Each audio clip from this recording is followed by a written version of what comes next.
Welcome to Nice and Blunt. My name is Adam Riancho, and it's time for my quarterback, tight end, and defensive rankings for week 3. As always, we begin with some injured players. We know that Tua will be on IR. Bryce Young got benched, but I actually think Jordan Love might play. For now, I did not rank him in this video, but these are the 3 quarterbacks that I have held out for now. At tight end, there are some injuries as well where David Njoku still is out. Evan Ingram is also going to be out. And for now, I am ranking Jake Ferguson. It looks like he will play. So let's hop in at quarterback, where at the top, I'm going with Lamar Jackson at Dallas this week. Lamar leads the NFL in rushing among quarterbacks, and this is a must win. I think he'll run it at least like 10 times. In week 1, he ran it 16 times, and that was also kind of a playoff environment. So I think he goes off here. He also dominates NFC opponents historically, as they very rarely face him and they have no way to replicate him in practice. So I think he can torch the Cowboys. He's owned any NFC matchup so far in his career, and I'm trusting the desperation to play itself out and lead to a win for Baltimore. So I'm trusting Lamar. He's healthy. He's going to be in consideration for number 1 any given week. Number 2, though, I have Joe Burrow versus Washington, and this might be a shock to have him here this high, but this is the number 1 matchup you want to chase after, whether you're a wide receiver or a quarterback. Jamar Chase is about to torch them, and T. Higgins is also slated to begin practice this Thursday. It's a Monday game, but even if T. Higgins doesn't play, I still think Joe Burrow is one of the best starts on the week. And I think you are getting a 3-touchdown game here, maybe even 4. That's what Baker Mayfield did. And last week, Daniel Jones threw for 2 touchdowns. Burrow will go off. I trust anyone starting against the Commanders. Number 3, I have Kyler Murray versus Detroit. And the Lions are a top 10 matchup for opposing quarterbacks through the first 2 weeks, allowing 251 passing yards per game. They've also caught 2 interceptions, but have also given up 34 rushing yards last week on the ground to Baker Mayfield, including a rushing touchdown. So we know that's a factor of Kyler Murray's game, and I think it will show itself in this matchup. I envision a shootout, and I think both teams are putting up over 30 points here. Detroit has a bad secondary, and this game is also in Arizona. So looking like he's a top 5 quarterback every week in an upgrade like this, I think Kyler will be top 3. I was tempted to rank him at number 1. Number 4, I have Josh Allen versus Jacksonville. And I know you're probably thinking this is too low, but hear me out for a second. The Jags have played Buffalo very tough as of late. Allen has lost each of the last 2 games with 3 total touchdowns and 4 turnovers. I think he will bounce back. I think he's going to be fine.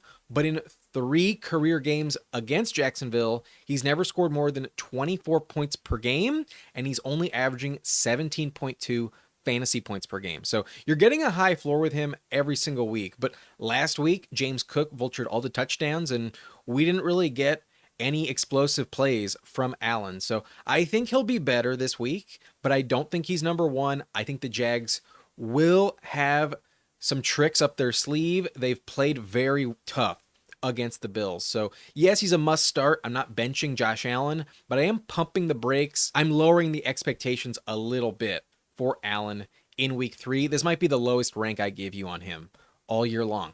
Number 5, I have Jalen Hurts at New Orleans, and the Saints have been terrific on defense so far, allowing only 1 passing touchdown, meanwhile catching 4 interceptions through 2 weeks. Hurts is probably going to turn it over again, as he has in the past, but like in week 2, he's going to run it even more without A.J. Brown on the field. That's a important part of their offense, and the tush push looks to still be alive. So I'm trusting him. I don't think I can ever bench Jalen Hurts, but this rank is leaning on some possible garbage time to pad the numbers. This game is either going to be completely back and forth all 4 quarters and a total shootout, or there's a potential that it's another blowout for the Saints and they wind up winning like 44-15 over Philly. So there's a chance they get shut down, but that would only happen if Saquon is like injured on the first play. I really don't believe that'll happen. So I'm still going to trust Jalen Hurts in my lineup every single week. He's a must start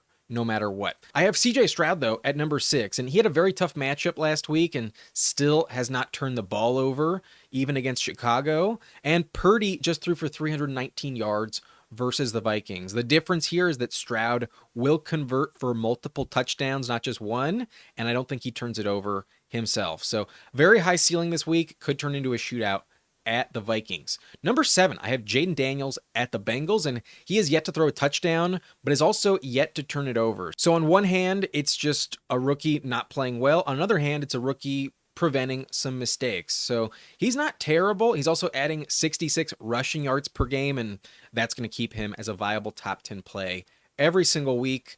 The rushing value is just so important.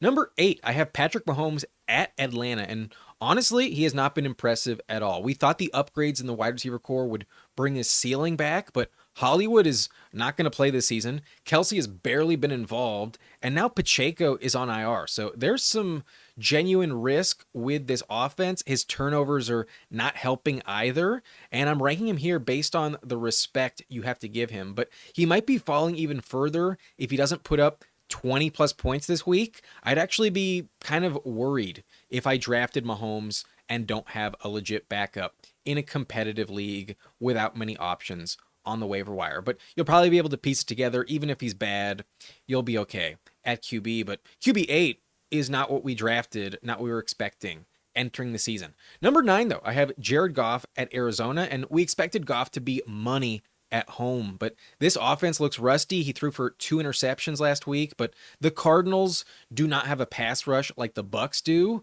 and I expect a bounce back here. Even though it's a road game, it's also in a dome, and weather's not a factor. I think the O-line will keep him comfortable all game long. So I'm not worried about him long term, especially once LaPorta gets going. He has a very high ceiling now that we trust Jameson Williams as well. Obviously, there is the risk of rushing touchdowns, vulturing him every single week, but I see a shootout in this game, and I'm willing to trust Goff one more time, despite some very unimpressive stat lines for fantasy in the first 2 games. Number 10, I have Derek Carr versus the Eagles, and the Saints are better than I thought, but I'm still not convinced that they're truly elite, and this will continue all season long. They're not going to drop 40 plus points every single game, but this is an excellent matchup though, and I don't see the secondary having any answers for both Olave or Shaheed this week. And you're also going to get all of Kamara's yards after catch, and the floor is just very high with Carr, especially if he doesn't turn it over. So he's basically this year's Brock Purdy.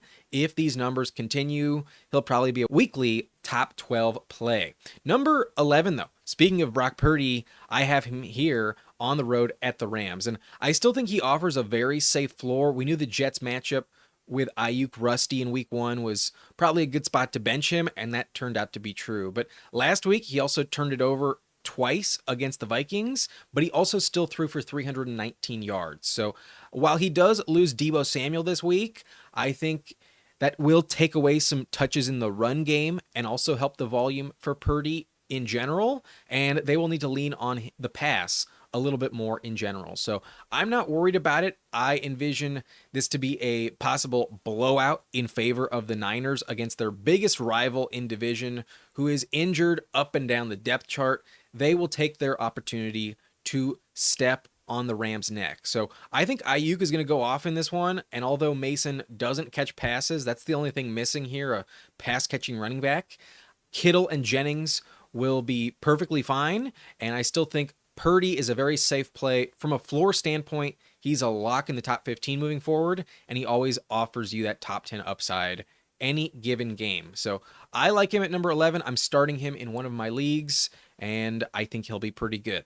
Number 12, I have Dak Prescott versus Baltimore, and if Jake Ferguson gets cleared to play, I'll probably bump up Dak a little bit. Not much, but maybe as high as number 8, because they probably turn this game into a shootout with Baltimore after last week's loss. They don't want to go 1-2, but Baltimore is very desperate as well. That kind of scares me a little bit. And Dak is supposed to be elite at home, but last week he did throw 2 interceptions and looked pretty bad, but he almost topped 300 yards, and that was without Jake Ferguson. So I still trust him from a floor standpoint. I think he'll look fine. Week 1 was a game where they won comfortably. He didn't need to do much. So I'm not panicking on Dak yet, But at number 12, I think this is his floor moving forward. I think he'll be a perfectly fine start the rest of the year. Number 13, I have Sam Darnold versus the Texans, and he's looked really good. No way to pretend he hasn't. I didn't want to overreact to the Giants win, but last week was legit. A 97-yard touchdown to Justin Jefferson also helps a lot. That's not going to happen all the time, but against Houston, they're going to need to light up the scoreboard if they want a chance to win, and I think he can do it in the right situation. He's a legit pickup. The offense will only get better as the weapons get healthier. They do have a bye in week 6. Once week 7 rolls around and TJ Hawkinson might be on the field,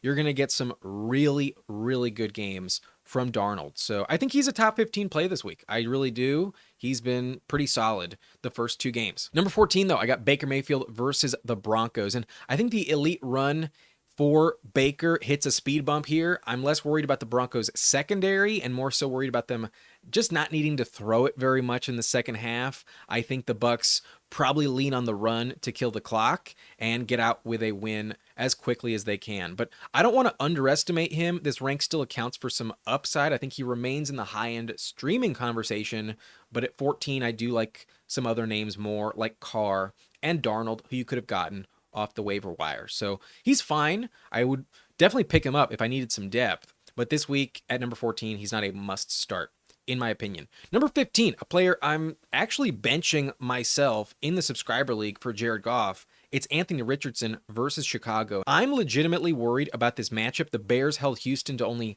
19 points, and Richardson has still not proven he is matchup proof as of yet. Last week was rough, and his completion percentage has been very bad. I'm not dropping him. He'll be back in the top 5 soon enough. But versus Chicago, I do not want to press my luck, and I do not think he goes over 15 fantasy points in this one. The rushing value is the only saving grace, in my opinion. But like I mentioned, I'm benching him for Goff this week. I think there's more upside and a safer floor with Goff against Arizona. Number 16 is Geno Smith versus Miami, and he looked pretty good in week 2. They threw for over 300 yards against the Patriots, and with no interceptions as well. That's nice to see. Only 1 touchdown, though, so not exciting, nothing like elite, but a decent floor, and they need to lean on the pass even more as Walker remains out for now. So I'm going to trust the high efficiency we saw for Metcalf and JSN last week and at least roster Geno as a backup. He's a very solid one with potential to be a top 10 play any given week, but this week I only have it number 16. I don't think they need to go crazy in order to beat Skylar Thompson. Number 17, I have Kirk Cousins versus the Chiefs, and we were reminded last week that he still has it in that Monday night game. He looked his best in the 2-minute drill, but this offense is going to improve every single week as he develops more chemistry with his new receivers. There's some upset potential in this game as well, honestly, and I think London could get shut down, but Kansas City has been shredded by tight ends the first 2 weeks, and if Kyle Pitts goes off, you could get an excellent game from Cousins. So I like him as a top 20 play. I think he's very legit. And the last one I would consider streaming if I needed to. So into QB leagues, we have several options this week. I think there are 17 quarterbacks that are legitimately viable for good games. But here is the cutoff point in terms of starters this week. I think you're kind of desperate moving forward. But at number 18, I still have Caleb Williams at the Colts. The matchup does not scare me at all. They're a lot worse against the run than the pass, and we could see the Bears' run game finally emerge in this matchup. But no quarterbacks have turned it over against the Colts. However, we've yet to see anything from Chicago's offense yet at all. Caleb has been terrible for fantasy despite rushing for 30 rushing yards per game, and that does help you. But until he plays well, you can't start him. But this is possibly the week that things start to click. I am a little intrigued. I'm not giving up on Caleb already. Number 19, I have Gardner Minshew versus Carolina. And wow, he's 2-0 versus Baltimore the last 2 years. But he's also averaging 267 passing yards per game. And shockingly, that is tied for second in the NFL among quarterbacks with Matthew Stafford. And I really did not expect that coming into the year. But it's because Bowers looks legit. Bowers has been fantastic. Adams is also still pretty good. And he's got a decent floor weekly because of those 2 weapons. So you could do worse. I think he'll be at least like top 25 every week. This matchup does not worry you that much. Number 20, I have Trevor Lawrence at Buffalo, and Lawrence hasn't done anything impressive yet, but this team is desperate for a win. They're 0-2, and they have played Buffalo very tough the last 2 games, and Brian Thomas is set to completely break out soon, but Christian Kirk looks washed, and Evan Ingram is also banged up. So this might not be the week for the Jags to actually get going. Lawrence did add 45 rushing yards last week, so at least there's that, but I don't trust him. I think his floor is pretty low at the moment.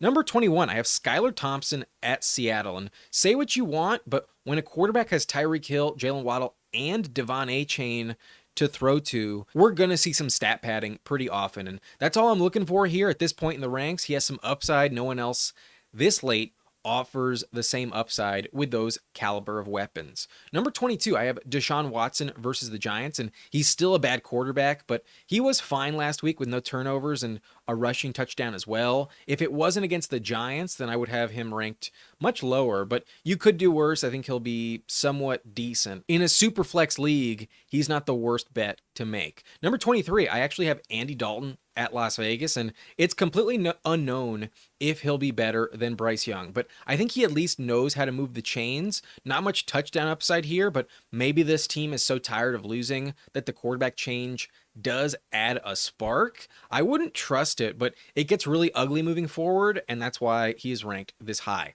Number 24, I have Matthew Stafford versus San Francisco, and he has no upside without Puka or Cooper Kupp. He threw for 216 yards last week against the Cardinals, and he also doesn't run the ball at all. So the Niners are going to step on their neck. If they notice one of their biggest rivals is wounded, they will not let up. So I am not starting Stafford right now. I think he's a very bad play until his receivers get healthy. Number 25, I have Bo Nix at Tampa Bay, and he has yet to throw a touchdown, and the offense has looked very rough. I don't like this matchup too much, so I'm not willing to trust him yet. I think he'll have a decent floor as the year goes on, but not in this game. Number 26, I got Aaron Rodgers versus the Patriots, and I envision a very low-scoring game on Thursday night. I do not think he puts up as many yards as Geno did last week. You're hoping that Brees pads his stats with a house call touchdown reception. If not, there's a very low ceiling, as Garrett Wilson has yet to get going. Number 27, I have Justin Herbert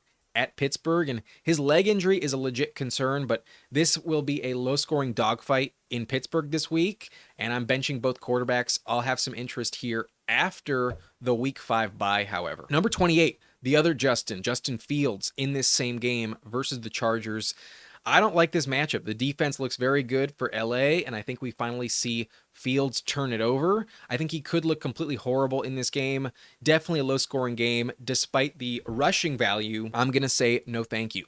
Number 28, I have Malik Willis at Tennessee, and I genuinely think Jordan Love might start in this matchup. But for now, I'll rank Malik Willis. He's returning to his former team, which could be problematic, and the Titans have a better defense than the Colts. They are kind of under the radar in that regard. He's not going to throw it more than 15 times as well. You can't start him. He has a very low ceiling as the starter. Number 30, I got Will Levis in the same matchup versus Green Bay. You also cannot start Will Levis. Way too many turnovers. He's not going to last as the starter for much longer, and I'm not going to take my chances here. Number 31, I got Jacoby Brissett at the Jets, and you got to be super desperate here. If he didn't run for 20 yards per game, then there would be really nothing to mention. But even with it, he is only averaging 9.3 fantasy points per game. My answer here is fuck no. And lastly, I got Daniel Jones at Cleveland here at number 32. And this is fuck no to the max, in my opinion. Jones played the worst defense in the league last week, and here he's going to get completely exposed against the Browns. They are arguably one of the best defenses in the league. So I think we'll see 3 turnovers from Jones here, and I am not taking that risk. I think he might get benched very soon, but at least he beat out Bryce Young. Let's move over to tight end now, where I mentioned to you Njoku and Ingram are not in these rankings. I believe they are injured and will not play this week. Number 1, though, I'm going with George Kittle at the Rams. And with no Deebo Samuel, Kittle is about to eat for a while as probably the most reliable target in the end zone. Ayuk will feast, but so will Kittle. He scored a touchdown last week and was excellent. The Rams are also a top 4 tight end matchup so far this season, allowing 12.6 tight end points per game to Arizona and Detroit. and LaPorta wasn't like elite in week 1. So I trust Kittle. I think he's the best tight end you can have at this exact moment in time. Number 2, I have Brock Bowers versus Carolina, and Bowers is feasting as well. He looks fantastic right out the gate, and his volume puts him in the top 3 tight end conversation moving forward rest of season. Carolina has also been a top 2 matchup so far, allowing 15.7 points per game to the tight end position. They've allowed 2 tight end touchdowns along with 5.5 catches per game for 69 yards per game. I trust Bowers as a must start moving forward. Number 3, another must start, is Trey McBride versus Detroit. And he has not caught a touchdown yet, but he did fall on one in the end zone that was fumbled. And you'll take it if you have him. But 5+ catches in each of the first 2 games is what I'm trusting. The volume is very safe, and this game could turn into a shootout. He's one of the most trustworthy tight ends in the league so far. You're happy if you drafted him. Top 5. He looks like the safest of that group. Number 4, though, I have Kyle Pitts versus the Chiefs, and this might seem like a very high ranking, but it's a bit of a gut call. I am leaning into the matchup because I know last week was brutal. He was not very good. 3 catches for like 20 yards. However, he is still one of only 7 tight ends to catch a touchdown so far. And I'm ranking him here because this matchup has been extremely vulnerable to the tight end position through 2 games. In week 1, it was Isaiah Likely who put up 111 yards, then fell down to earth in week 2. So maybe it was just the matchup with Likely. Then it was Mike Gesicki last week who caught 7 catches for 91 yards in week 2. And neither of those players were thought of as elite options going into the season. So I think this is the matchup you want. At the moment, it currently ranks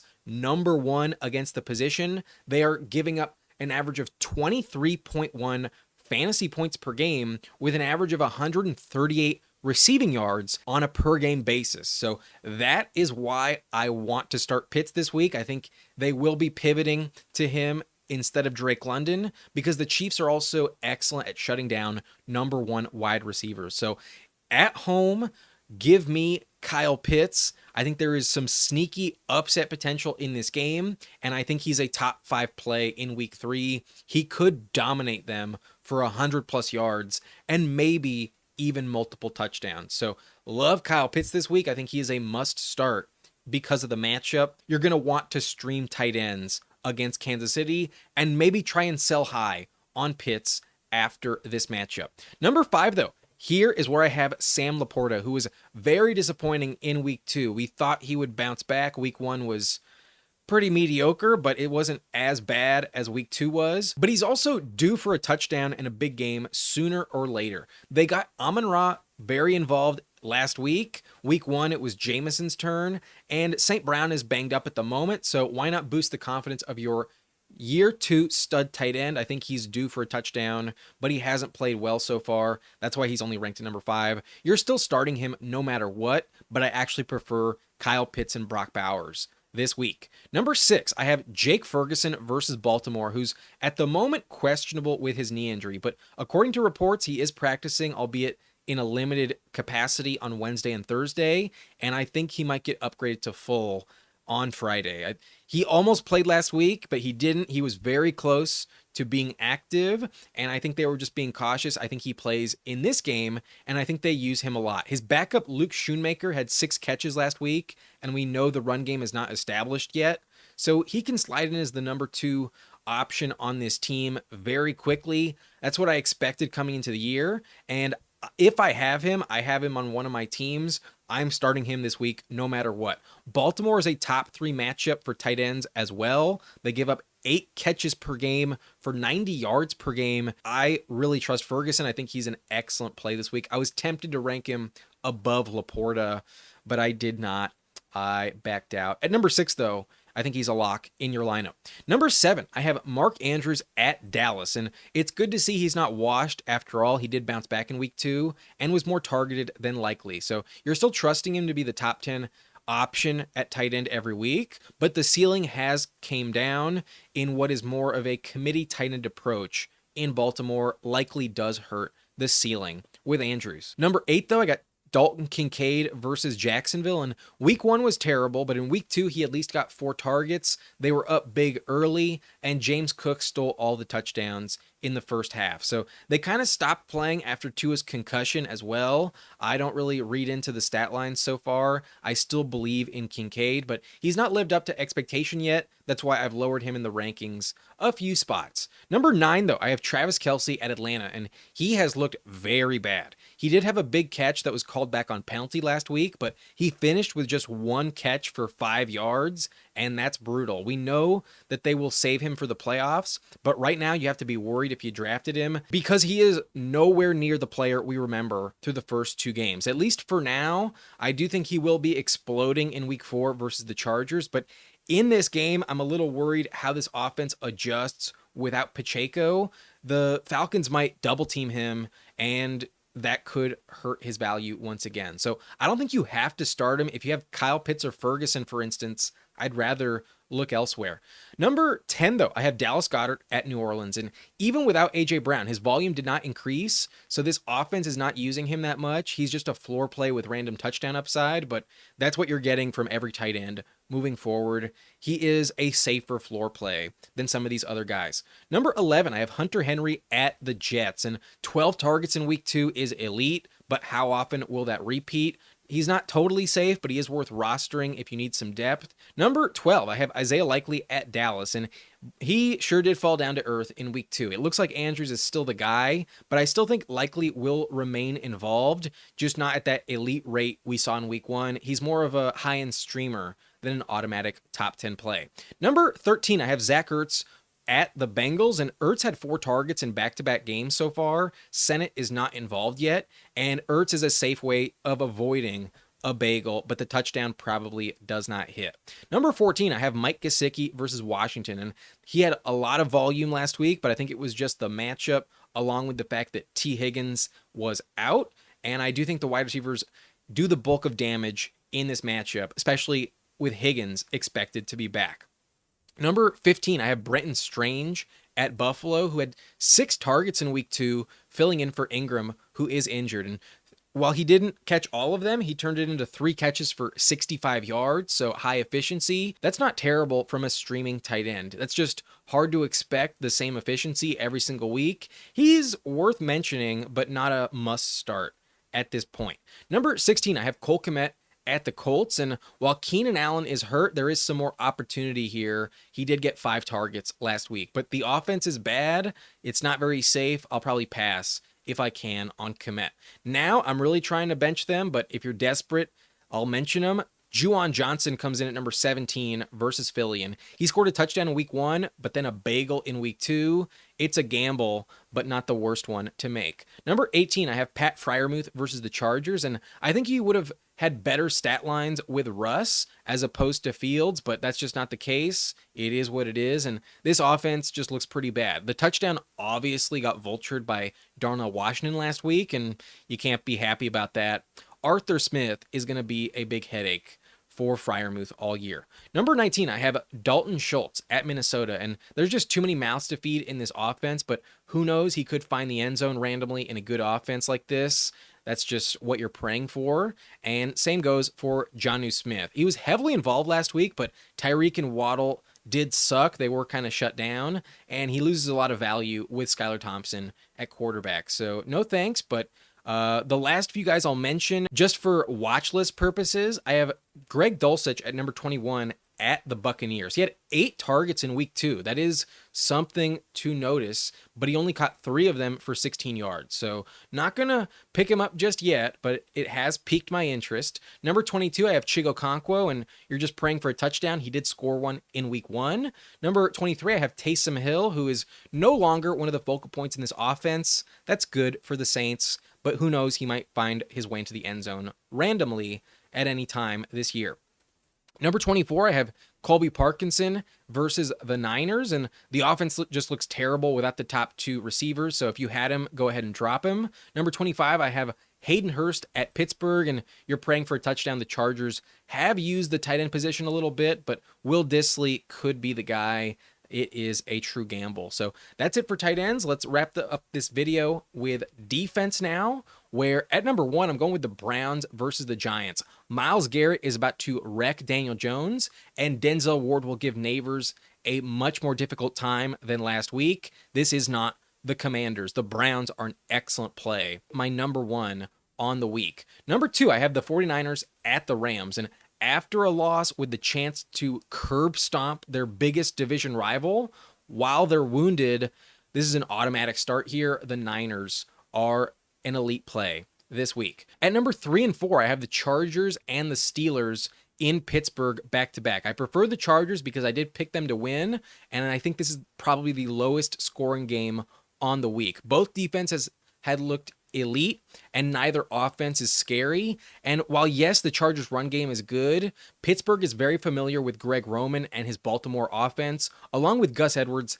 and J.K. Dobbins. So I don't think the Chargers will look fantastic. I think they're going to need to lean on Justin Herbert, who is not 100% right now and does not have great wide receivers either. So I would be starting both defenses here. I think they're both top 5 and will be fantastic plays in week 3. Number 5, as mentioned in the Thursday night video, I have the Jets at number 5 here versus the Patriots, and they're a great play at home versus New England. Number 6, I got the Raiders versus Carolina, and I'm tempted to rank them number 1, but there's a slight chance that Dalton makes them look competent on offense, and they are fired up with the change in quarterback in Carolina. But it's still a top 10 play no matter what. I only have them at number 6 because Bryce Young is not on the field. Number 7, I have the Bears at the Colts, and the Bears defense is truly elite. Holding Houston to just 19 points was very impressive. The Colts could explode, but Richardson will make some mistakes again. He is still very inexperienced,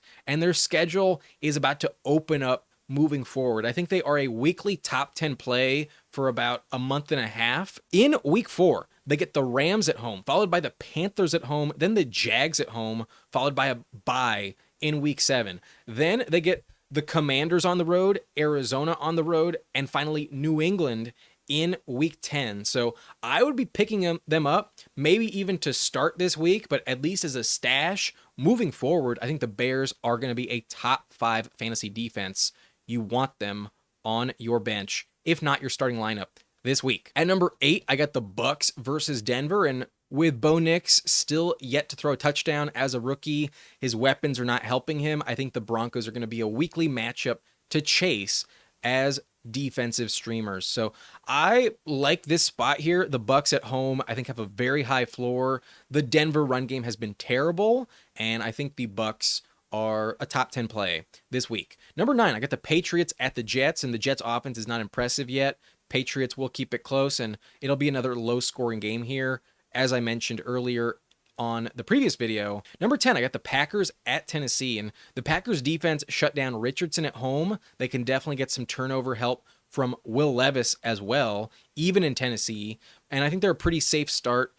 No matter what, you're going to want to start teams that face off against Will Levis. So good start here. The Packers are legit in this matchup. Number 11, I got the Bills versus Jacksonville, and this could be far too low of a rank, but there's some weird shit that happens in this matchup historically. Jacksonville has won the last 2, and if Christian Kirk can finally get going, there is a chance the Bills defense is not a good play, but I think they will be fine. They just barely miss my top 10. I think they're a very high floor option this week in what should be a win at home. Number 12, I have the Seahawks versus the Dolphins, and Skylar Thompson will probably look better than what we expect, thanks to Tyreek, Waddle, and A-Chain. But Seattle looks pretty good on defense so far, and this game is at home for them. They are a legit start versus a backup quarterback in week 3.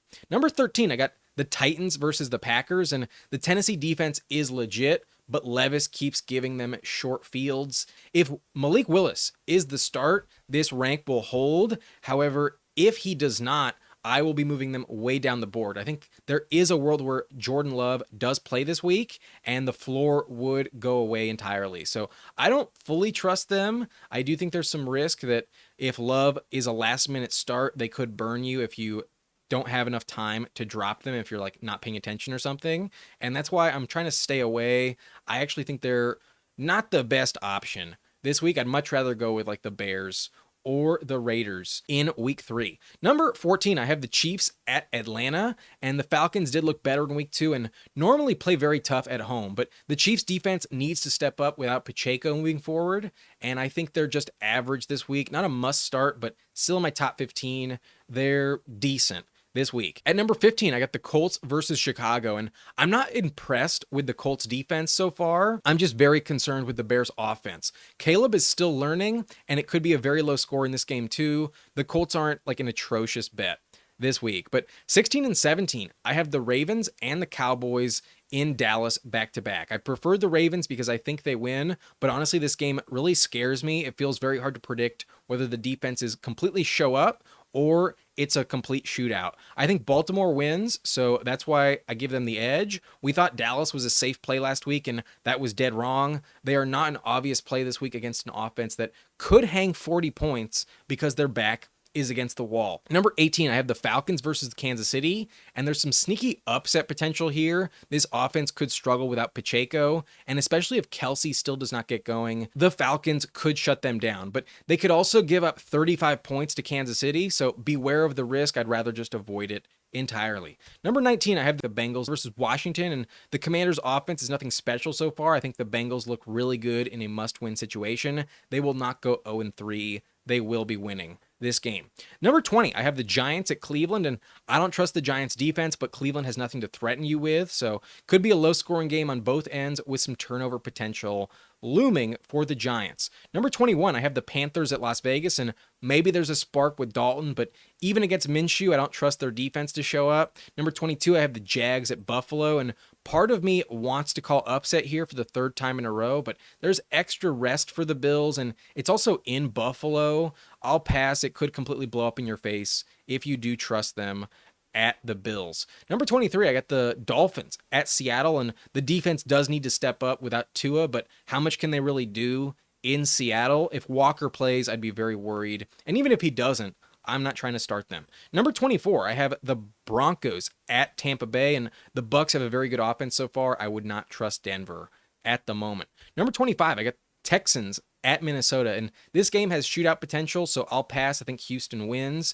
The Saints come in at number 26 versus Philly, and the Eagles' defense has not shown up yet, but their offense can also drop 30 points any week, and there is some risk in a potential shootout here, although they have looked very good through the first 2 games. Number 27, I have the Lions at Arizona, and the Cardinals' offense looks kind of scary when it fires on all cylinders.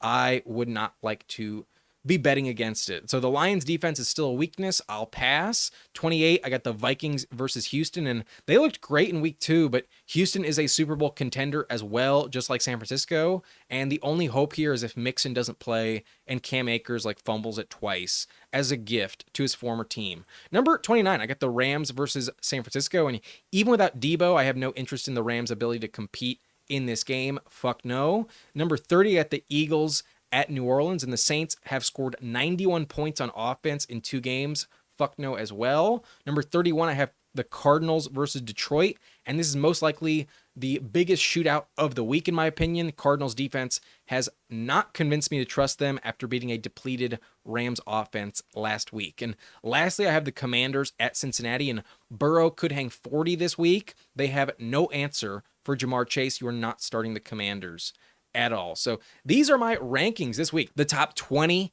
at all 3 positions, and I feel really confident in some streaming potential with the top 17 quarterbacks. I think once you hit Caleb Williams, then you get worried, but all the way through Kirk Cousins, I think you are getting solid usable games in fantasy this week. The players I'm trusting the most would be the top 12. Brock Purdy and Dak Prescott, I think, are the cutoff point for me at quarterback this week, but everyone through CJ Stroud and Jayden Daniels, the top 7, I think will be fantastic, especially Joe Burrow, Lamar Jackson, and Kyler Murray in week 3. So definitely feel good if you have one of them, but at tight end, I'd feel pretty solid about the top 7. I think all the way through Andrews, you're like comfortable with the floor. Kincaid is still a little shaky. So is Kelce, but you have to start them. And then once you pass Goedert, you are just praying and streaming the position, hoping for a touchdown. So good luck to you there. At defense, I feel pretty solid about the top 12. I think all the way through the Seahawks versus Miami, you are getting good options, especially in the top 7 with the Bears coming in at the Colts. So good luck to you this week. If you have any more questions, let me know in the comment section down below. I'll be happy to answer them before Sunday kickoff. But that's going to be it for this video. If you enjoyed, hit that like button, subscribe to the channel for more content like this, and I'll see you next time. My name is Adam Riancho. Thank you for watching. Nice and blunt.